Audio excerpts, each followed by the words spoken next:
jis keikia šviesos atstovus, arkangelus, angelus ir žemės sergėtojus, kad jie nusileistų į žemę ir uždėtų šviesos skydą iš mūsų, kad šiandieną mes būtume saugus nuo bet kokių tamsos atstovų atakų. Vizualizuokite tai, kaip žemės sergėtojai tarsi šviesos stulpai nusileidžia ir iš jų sklindanti šviesa apgaubia mūsų planetą. Jei negalite matyti visos planetos, matykite savo miesto šalį.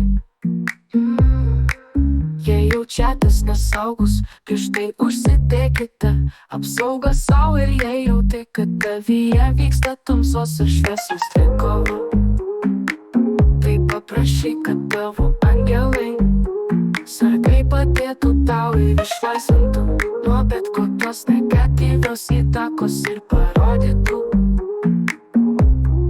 kelią, kuris yra teisingas ir harmoningas. Tau šviesa visada stipresnė už tamsą, bet mes turime patys pasirinkti ją. Tegu jūs saugo angelai ir lydi kūrėjo palaiminimai. Jei negalite matyti visos planetos, matykite savo miesto šalį.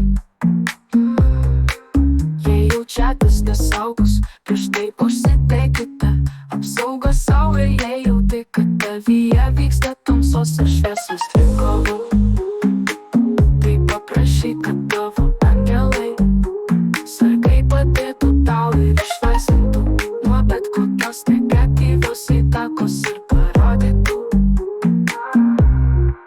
kelią, kuris yra teisingas ir harmoningas. Tau šviesa visada stipresnė už tamsą,